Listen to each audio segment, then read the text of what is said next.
Começou! Boa tarde pra você, olha, começou Bendita Hora. Você já sabe que Bendita Hora é o melhor programa da tarde brasileira. Hoje muito especial, hoje um dia muito especial. Hoje a gente está celebrando São Francisco de Assis. É o dia da gente dar a bênção para os animais, é o dia da gente pedir pelos animaizinhos. Atenção, atenção, já vou convidar você, ó. Acabando o programa aqui, lá na minha paróquia, eu vou dar a benção para todos os animais, viu? Os animais aqui eu já dei a benção aqui, ó. Esses animais aqui eu já dei, já tá a benção. Aqui, ó, e hoje o programa tá muito, mas muito especial. Atenção, hein? Sabe quem tá aqui hoje? Você sabe, o melhor, o maior endocrinologista aqui do Brasil, o Dr. Daniel Bratan, que vai esclarecer pra gente muita coisa sobre um tema muito importante.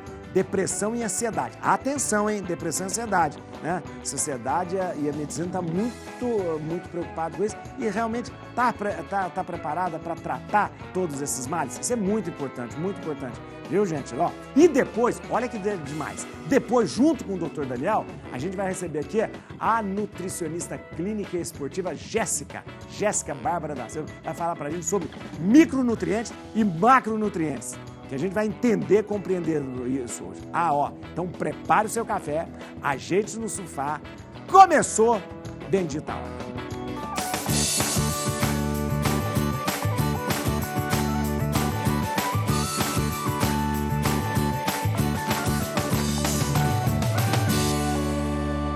A gente vai começar com o tema depressão e ansiedade, né? E olha, eu acho importante a gente lembrar nesse momento, e é importante que a gente lembre, realmente a medicina, os médicos, a sociedade estão preparada para tratar desses males. Eu quero que você acompanhe esse VT e depois a gente vai conversar com o Dr. Daniel.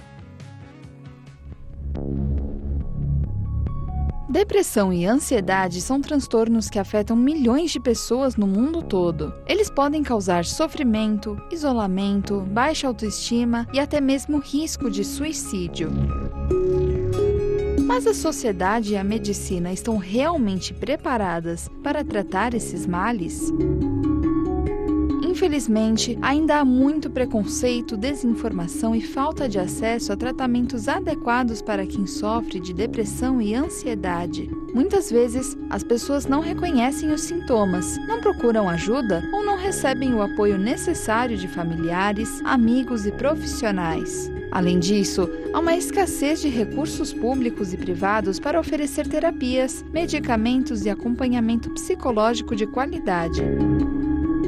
É preciso mudar essa realidade e garantir que as pessoas com depressão e ansiedade possam ter uma vida digna e feliz. Para isso, é necessário investir em políticas públicas de saúde mental, capacitar os profissionais da área, ampliar a rede de atendimento e conscientizar a população sobre a importância de cuidar da saúde mental. Só assim, poderemos enfrentar esses desafios com mais esperança e solidariedade.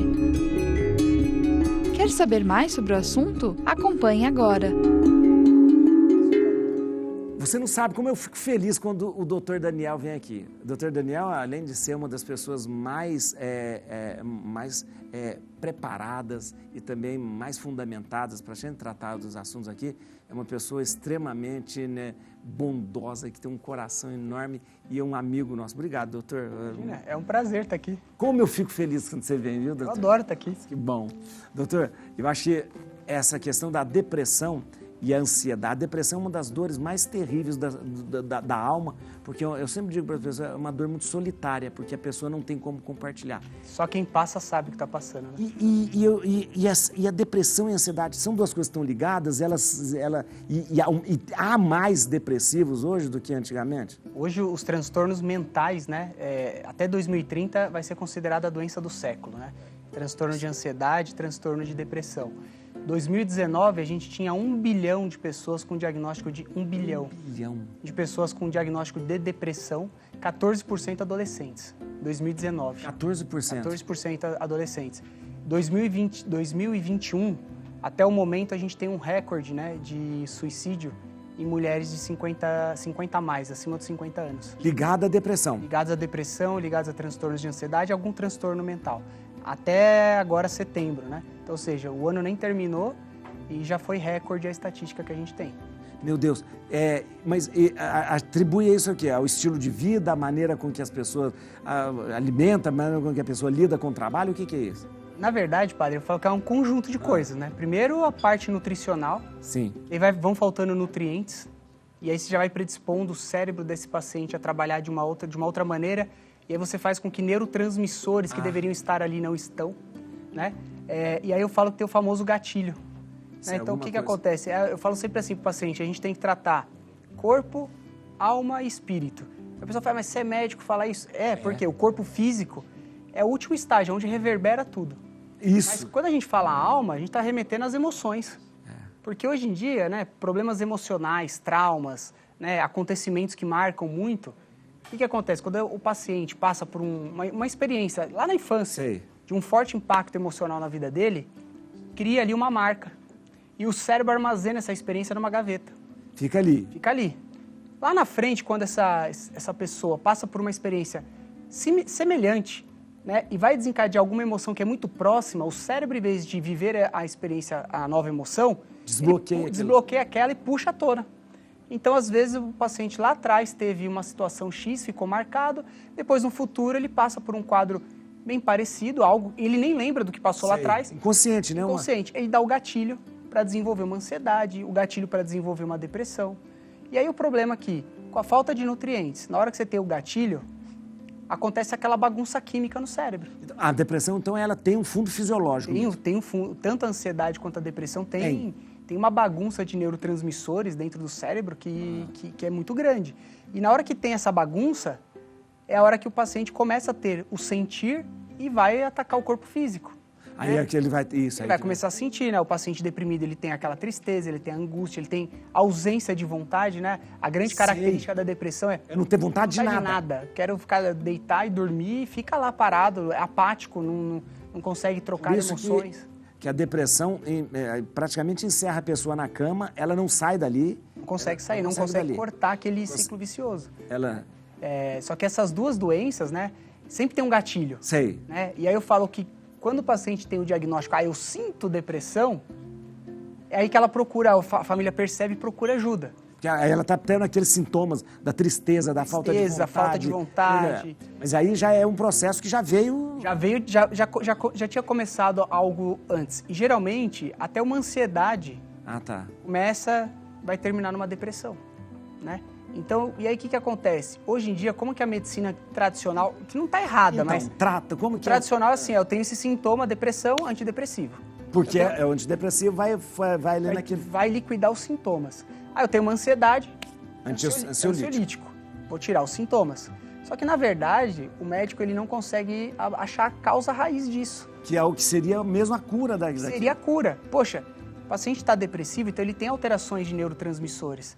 Então, eu não sou contra remédio, mas em alguns casos, você pode ofertar o remédio, mas ao mesmo tempo buscar o equilíbrio desses neurotransmissores e até mesmo começar um trabalho conjunto para tratar essas emoções. Porque senão, se você não trata essas emoções, isso vira gatilho para outras coisas. Por isso que o paciente, às vezes, ele fala, eu tive depressão mais que uma vez. Então, e uma coisa que acontece muito, né, é que a pessoa fala assim, eu tratei a depressão e agora... Voltou. Ou às vezes fala assim, olha, eu estou tomando o remédio, mas ele agora já não faz mais efeito, eu tenho que procurar outro. O corpo se adapta. Vai se adaptando. Porque eu falo assim, é igual a gente pilotar um avião. Acende uma luz no painel, uma luz vermelha, né, tá alertando alguma coisa. Você vai lá, aperta o botão e desliga a luz. Daqui a pouco outra luz acende. Você vai lá, aperta o botão e desliga. Daqui a pouco o avião cai. Quando você apaga, né, você vai lá e aperta o botão e desliga a luz, é o remédio, ele está tratando o sintoma. Mas se a gente não tentar entender essa luz acendeu, por quê? O que tem por trás? Que é o famoso, a gente tentar tratar na raiz. Né? E isso acontece muito por quê? Né, hoje, né, a visão que eu tenho. Hoje, o médico, ele conecta muito pouco com o paciente. Então, muitas vezes, não dá nem tempo dele entender. O que levou à depressão já está dando remédio. Porque a pessoa chegou e falou, eu estou sentindo isso, estou sentindo uma tristeza. Depressão, vamos lá. Depressão, vou tratar. E aí, se você não regular essa bagunça química, o paciente fica dependente. Toda vez que ele diminui o remédio, ele volta a sentir. Porque a parte química, esses neurotransmissores não foram tratados. Não se fala de alimentos que podem melhorar isso. Então, isso que eu ia falar. Tem uma série de coisas que... Você falou de nutrientes. Nutriente é ligado à alimentação. Exatamente. A prática esportiva ajudaria a diminuir também. Então, o paciente está usando antidepressivo, ele já tem condições, está minimizando sintomas, é hora de conscientizar da prática esportiva, da consciência alimentar, é começar a mudar o estilo de vida, né? E hoje em dia, o médico que deveria fazer esse papel, que é quem teria ali, né, a maior autoridade frente ao paciente, não faz, não conecta. Por isso que hoje, padre, a gente vê até uma brincadeira, semana passada saiu no portal na internet, que uma mulher levou um menino, o filho dela, em 17 especialistas nos Estados Unidos, passou por 17 especialistas, não conseguiu o diagnóstico, aí ela foi naquele chat GPT que é inteligência artificial, colocou todos os dados do quadro, todos os exames e o chat acertou. Aí o pessoal falou assim, como que ele consegue? É simples. Tanto o médico quanto o chat tem o banco de dados. Isso. O que o médico fez diferente do chat? O chat se conectou com o paciente, porque ele ficou quieto captando a informação. Ele captou todas as informações, todas. Fez o que devia o médico fazer. Ouvir. Ouvir. E aí quando você ouve, você conecta, você consegue entender a causa. Porque nesse bate-papo, às vezes, você está falando coisas aleatórias, o paciente começa a falar coisas, você começa a conectar com o paciente, você começa a entender de onde veio isso. Às vezes coisa que nem tem a ver com aquele momento, ele está falando, mas você já ligou naquilo que ele estava de repente falando. Ele te dá um sinal, eu estou muito cansado, estou muito indisposto, eu estou dormindo muito. Às vezes nem ele sabe que é depressão. E se você não começar a conversar e conectar com o paciente, você não vai lá na causa. Você não vai achar essa causa, você não vai achar o problema. Doutor, tem uma coisa que eu percebo, é o seguinte, o meu trabalho como padre, eu acabo recebendo muita gente que passa por esse momento da angústia, do sofrimento, às vezes é a depressão. Eu não me atrevo a fazer, eu sempre mando para médico. Mas uma coisa que às vezes eu acabo vendo como algo que pode até prejudicar é o seguinte, a pessoa fala assim, eu vou lá buscar minha receita. Eu falo, como buscar a receita? Só vai pegar mesmo a receita. Só vai... Então, quando você fala assim, o médico nem olhou para a pessoa, realmente, ele nem olhou. Tem casos de que o médico deixa a receita com a secretária. Exato. Com a secretária. A pessoa passa lá e pega a receita para comprar mais um antidepressivo. Isso não pode acontecer. Porque aí você está tratando o sintoma. Os sintomas. E aí você não vai curar exatamente o quê? Porque mas isso é com o psicólogo. Não. Na verdade, não é o papel só do psicólogo. Porque o médico ali, quando ele ouve, né, isso a neurociência explica. Quando o paciente fala, né, quando ele verbaliza, ou quando ele tira da mente, ele escreve num papel, diminui a carga da ansiedade, diminui a carga da depressão. Então, isso eu falo assim, se a gente for, né, pegar exemplos, tá? Eu vou pegar o maior exemplo de todos, vamos pegar Jesus, que aí não tem como a gente errar. É verdade. Quando Jesus, a mulher hemorroísta toca no manto dele, ela é curada naquela hora. Mas Jesus fala o que para os apóstolos? Quem me tocou? Me tocou. Ele quer saber quem é, ele vai atrás. Quem falou comigo? Aliás, quem me encostou? Porque, do ponto de vista técnico, o sintoma dela estava curado ali. Curado. Mas ele quis conversar com ela. Por que ele quis conversar? Porque nessa hora ele estava tratando a alma, estava tratando os sentimentos. Porque ela verbalizou. Porque aí ela contou, né? Ela contou. Você imagina 12 anos essa mulher... Ela contou a história. Tinha 12 anos que eu sofria. Isso. Era excluída da sociedade, porque a mulher naquela época, com a menstruação, ela era considerada suja, afastada. Então, ou seja, na hora que ele ouve as angústias dela, ela está verbalizando, colocando para fora, e ele está tratando a alma dela. Está tratando a parte emocional dela. Então, isso que você fala, olha, interessante. Meu Deus, a gente pensar e ver o médico falando assim, tratar a alma é tão bom pra gente, doutor. Você não imagina como que é um refrigério na alma a gente escutar um médico, né? Eu estou escutando um médico agora falando assim, olha, tratar a alma da pessoa. E mais do que isso, ainda a gente tem que conscientizar esse paciente que existe algo espiritual ainda maior. E aí tem paciente que fala assim, mas eu não acredito em Deus. Não sou eu que estou falando. A experiência do Andrew Newberg nos Estados Unidos mostrou que com a oração existem pontos no cérebro que são ativados. Sim. Ou seja, existe algo muito maior. Né? Então não adianta a gente só tratar... Enquanto a gente tratar só o corpo, a alma continua doente e o paciente com ansiedade e depressão ele se afasta muito da parte espiritual, do crer em algo maior.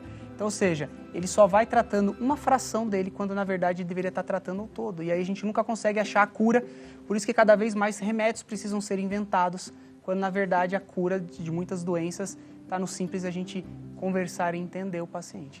Olha que beleza. Você vai tomar café, eu vou falar com a Márcia. Vai tomar um café, né? Com certeza. O café do doutor é sem açúcar, porque ele é muito fitness. Endocrinologismo não vou dar açúcar, não.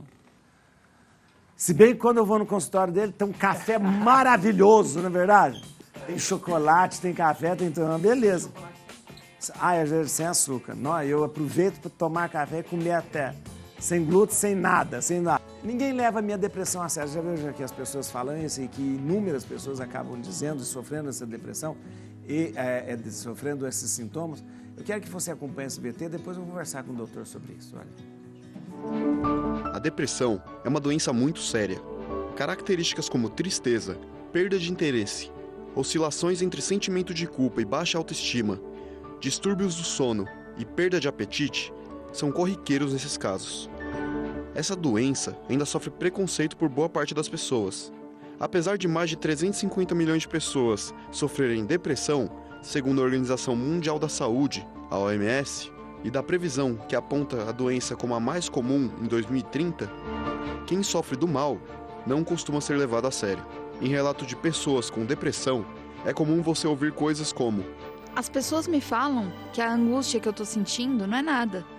Comentários do tipo, vai passar, é só você esquecer que a tristeza vai embora, me deixa ainda mais impotente. E eu me odeio ainda mais por estar naquela situação e simplesmente não conseguir sair dela. A depressão pode e precisa ser tratada por especialistas. Procure ajuda profissional. E caso você conheça alguém que esteja precisando, apoie, esteja ao lado. A vida é preciosa e merece ser cuidada. A gente está falando aqui e trazendo esse assunto da depressão, da ansiedade, porque é algo muito sério mesmo. O doutor trouxe um relato da questão do suicídio, que é algo muito sério, né? E todos eles têm uma raiz ali, de repente, na depressão que a pessoa está vivendo. Né? Eu falo assim, é fácil do paciente entender, né? O que é ansiedade? É o paciente estar olhando para frente. Imagina a gente numa estrada, quem está olhando para frente? Só olha lá para frente, para frente, para frente. Né? É ansioso, ele está olhando em coisas que nem aconteceram, está sofrendo por coisas que talvez nem vão acontecer. Isso. E ele fica trazendo esse mix de sentimentos para agora. Essa ansiedade, no quadro mais alto dela, vai gerar crises de ansiedade, angústias. E aí quando ele vê que, né, puxa, tudo aquilo que ele almeja, que ele está ali ansioso porque algo que aconteça, quando o paciente vê que não tem ali, né, isso não vai acontecer, não está vendo perspectiva, aí o que ele faz? Ele busca no passado coisas que já aconteceram e ele fica olhando para trás. A depressão é olhar para trás. Ele nunca está no lugar onde ele deveria estar. Ele não vive o único tempo que existe, que é o agora. O paciente ansioso e deprimido, ele não vive o agora. Ou vive lá na frente. Ou ele vive lá na frente ou vive lá atrás. E o tempo mais importante é o agora. Por quê? Lá de trás já foi. O que vai acontecer no futuro depende de agora. Então, assim, ele não tem essa consciência. Às vezes ele nem tem essa consciência. E aí, onde ele busca refúgio, que é no apoio médico, o médico dá o remédio e manda procurar um psicólogo.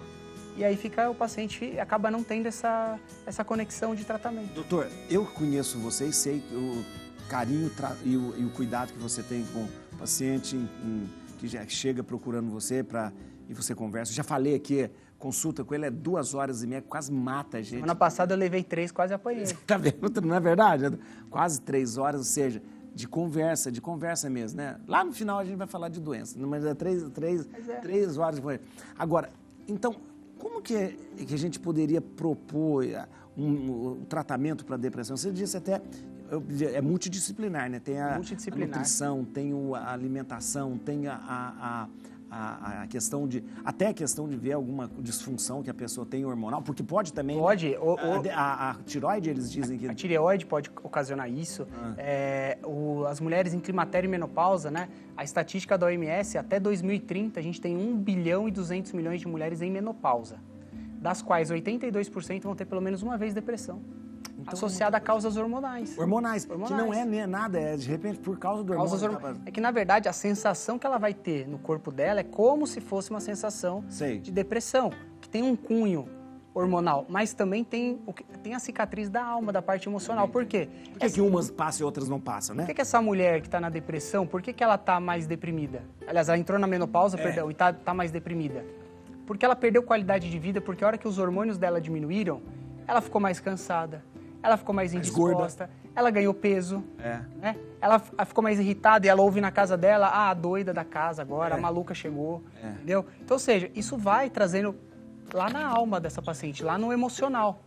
Então, essa paciente precisa repor a parte hormonal? Sim. Sim, mas também tem que ouvir essa paciente. O que está acontecendo? Alcançar essa alma. Precisa alcançar essa alma, senão... E essa alma só vai ser alcançada a hora que o médico chegar lá e falar, me conta, o que está acontecendo? Me conta de você. É ouvir, é parar e falar, deixa eu me pôr no seu lugar, o que está acontecendo? A hora que você cria essa empatia com o paciente, de forma natural as coisas vão vindo e ela vai te relatando o que está acontecendo. E aí você vai criando conexões para você poder atingir a alma. E o mais engraçado é que o paciente que vai falando, fala, e chega no final da consulta ele fala, nossa, eu tô mais leve, eu tô melhor. É o que a neurociência explica, colocou para fora. De repente você não falou nada, mas ele a pessoa... Você nem deu nenhum tratamento, mas só dela ter falado ali 1, 2 horas com você, ela sai mais aliviada, ou seja, ela tratou essa parte emocional. E aí fica mais fácil de você atingir o resultado. Uma coisa que deve ser preocupante, porque você começou a falou de adolescentes. Então, crianças estão ansiosas e depressivas também hoje. Também. E o que a gente mais vê hoje nos jovens? Se alimentam de forma totalmente errada. Ficam tempo excessivo na tela. Esse tempo excessivo na tela do celular, na tela do tablet, na tela dos jogos eletrônicos. Tudo isso causa uma bagunça química no cérebro. Eles são transportados para um mundo virtual, o qual não existe, e eles vivem aquela realidade com sensações, e a hora que ele volta para o mundo real, é como se ele falasse, nossa, o meu muito mais chato aqui, lá estava muito melhor. E ele fica fora da realidade. Então, e o cérebro não distingue, padre, realidade do que é imaginário. O nosso cérebro não distingue isso. Não consegue distinguir. Então, quando ele está jogando, realmente o cérebro entende que ele está vivendo aquela realidade. Ele está tendo as emoções, né? Está tendo até as emoções. As emoções, Daqui a pouco ele rompe isso, desliga o videogame e volta para a realidade dele. A bagunça química no cérebro desse jovem. E é um jovem que não está fazendo exercício, está se alimentando mal, está dormindo de forma errada, porque esse tempo excessivo ali na tela, né, esse mix de emoções durante os jogos, né, você tem uma queda brusca de serotonina, uma queda elevada de dopamina, né, faz com que ele tenha um sono totalmente inadequado. E aí, se ele não dormiu de forma efetiva, essa bagunça química, esse nível de cortisol que deveria cair, né, para até a ocitocina melhorar, não consegue. Ao contrário, o cortisol fica alto, impede a ocitocina de agir, e aí fica essa bagunça. Doutor, eu vou fazer uma pergunta para você. Se não quiser responder, não precisa responder, não. Mas o senhor é endocrinologista, tem um trabalho maravilhoso com reposição hormonal, faz tudo isso. Pessoas com depressão... O senhor já pegou pessoas com depressão e que sem antidepressivo tiveram a sua depressão vencida por causa, de repente, de organizar? Questão de alimentação, questão... Já tive pessoas que estavam tomando antidepressivos e largaram em questão de 2, 3 meses. Porque organizou essa questão hormonal. Porque organizou a parte hormonal, organizou a parte alimentar. Né? Eu tenho pacientes que tomavam... Tinha um paciente meu que tomava 5 psicotrópicos, largou os 5. Eu tinha paciente que não saía mais de casa, que voltou a sair. Eu tinha uma paciente que tinha um transtorno do pânico, ela não saía do quarto. E ela era casada, ela tinha filho... Uma mente brilhante, uma funcionária dentro do local de trabalho espetacular. O que ela exerce na empresa dela, ninguém faz com a qualidade que ela desempenhava. E estava totalmente limitada. Na hora que a gente começou a organizar toda essa parte, essa paciente saiu desse quadro. Voltou a ter vida. Eu tenho uma série de relatos de pacientes que às vezes nem chegaram a usar medicamentos, ou os que estavam usando tiraram as medicações, e com coisas que estão sendo já mostradas desde os anos 80. E então não é uma novidade. Não é uma novidade, fala, nossa, achei algo novo, não. Não é novidade. O Dr. Paul Zak, lá nos Estados Unidos, desde os anos 80, ele trabalha com ocitocina, né? E está aí mostrando resultados fantásticos em tratamentos de ansiedade, depressão, crianças autistas, que apresenta uma resposta fantástica. Então, ou seja, está equilibrando essa parte química cerebral. E isso faz com que muitas vezes você tire o remédio, que você diminua a dose, e aí você tem o quê nesse tempo? Incentivar o paciente a mudando o estilo de vida. Poxa, eu estou fazendo uma terapia ali com uma ocitocina, estou fazendo uma terapia hormonal, estou usando o NADH, que também dá para usar, sim, que também traz fantástico, isso, né? Aumenta nível de dopamina, aumenta nível de serotonina. Nossa. É fantástico. E aí, nesse tempo que essas terapias estão sendo implementadas, é o tempo que você tem para agir no estilo de vida dele. E é o tempo que cada vez que ele volta, você trata a alma. Como é que você está? Me conta, fala mais. Deixa ele impondo para fora em cada consulta. Porque aí você vai tratando a parte química do corpo está sendo tratada. Cada vez que ele fala, ele trata essa parte emocional, a alma. Você vai conscientizando ele que algo espiritual precisa acontecer, ele precisa se conectar com algo. Entendeu? E aí você vai tratando o paciente nas 3 esferas e mudando o estilo de vida, atividade física, alimentação, né? Esse o papel do médico, é transformar. Até Bíblia eu já dei em consulta, padre. Eu já dei Bíblia de presente. Olha, gente, fala a verdade. Eu dei a Bíblia da Andrea, eu fiquei sabendo. A Andrea tinha a Bíblia dela lá e ele deu, em vez de receitar, ele falou, ó, tá aqui, ó. A receita para isso é a Bíblia. Seu tratamento. Seu tratamento tá aqui, ó. Tratamento tá aqui, ó. Era a Bíblia da Andrea. A Andrea está sem a Bíblia agora. Mas eu digo, é tão bom, volto a dizer, tão bom a gente escutar, dá tanto alento, tanta esperança, a gente ver a medicina humanizada dessa forma e preocupada com o emocional, com o espiritual. O espiritual. Espiritual. Saber que há algo sobrenatural. Volto a dizer, foi a palavra sua, você falou aqui da última vez, o médico não pode tudo, né? O médico tem que ter a humildade de saber que há algo maior do que ele. Na verdade, quem resolve tudo é esse algo espiritual, né? E o médico tem que estar conectado com isso para ele poder entender e ser usado ali, né? Porque o mais doido da medicina é o que eu falei para o senhor. O médico estuda a máquina, mas não estuda quem criou a máquina, que é o mais importante. Você vê o engenheiro, ele estuda lá, o engenheiro mecânico, ele estuda o carro, aí ele estuda lá o Henry Ford. Para saber como a cabeça dele, do Henry Ford. Pô, a gente não estuda nada de filosofia, de Deus, de forças maiores. Ah, mas você está falando de milagre? Não, estou falando de algo que existe, comprovado, tá lá, tem estudos mostrando esse ponto no cérebro que é ativado. Então, ou seja, se o médico se distancia desse espiritual, ele não vai atingir a cura plena. E o paciente que está ansioso e deprimido, de forma natural, como ele não vê perspectiva, não vê horizonte, ele se desconecta do lado espiritual. A primeira coisa que ele desconecta, ele fala, eu estou descrente de tudo. E aí, se o médico tem uma autoridade ali sobre ele, que é quem ele está pedindo ajuda, se não for você que comece esse papel, dificilmente, quem outras pessoas mais vão conseguir atingir isso? A não ser que alguém da família leve para o padre, para alguém, para conseguir isso. Mas na hora que está ali na frente do médico, ele não pode perder a oportunidade. Nossa. É aquela oportunidade que ele tem de falar, é a oportunidade que você tem de transformar, de tocar. É uma, né? Olha, eu vou começar uma campanha aqui agora, e a Andrea vai levar adiante. O Dr. Daniel precisa escrever um livro sobre tudo isso que ele vem falar aqui no programa. Vai mesmo. Você vai escrever um livro mesmo.